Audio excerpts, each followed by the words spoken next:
انا بحبك فشخ. الناس بتتنمر عليا يا عم ميسو عشان شكله وحش، خلت ثقتي في نفسي تقل، فممكن تديني نصيحه؟ ناس بتوسخه بتدق، واللي يقول لك امريكا واوروبا فيهم عنصريه ويقول لك على دي تنمر. لا يا حبيبي، دي عنصريه فهمي نظمي عزم.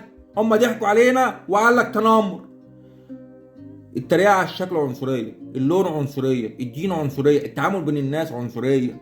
لما تيجي تخش مطعم ولبسك مقطع او لبسك وسخ لسه جاي من الشغل مع انه لبس شقه وتعب، والراجل صاحب المطعم يوصلك من فوق لتحت، دي عنصريه.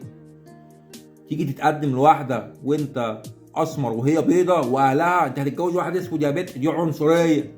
تيجي تتقدم لواحده وانت صنايعي شاطر وكسيب وهي معاها شهاده واهلها انت هتتجوز واحد صايع يا بنت، صايع يا ولد الوسخه، ده راجل صنايعي وكسيب، دي عنصريه. للاسف الشديد العنصريه معششه في مجتمعاتنا العربيه، او قال بنتكلم على غيرنا، حاجه غريبه. نشيل الاول العنصريه من جوانا ونبقى نتكلم على غيرنا، مش كده ولا ايه؟ كل واحد جواه الحلو والوحش، والله كل واحد جواه خير وشر. حاولوا يبقى الخير عندكم اكتر من الشر، بس للاسف الشديد في الايام دي الشر بقى اكتر. ربنا يهديكم كلكم ويهدينا معاكم. معلش يا يوسف انت جيت في وقت غلط مع ناس غلط، في ناس محترمه كتير برضك تشال على الراس، بس الناس الوحشه بقت اكتر.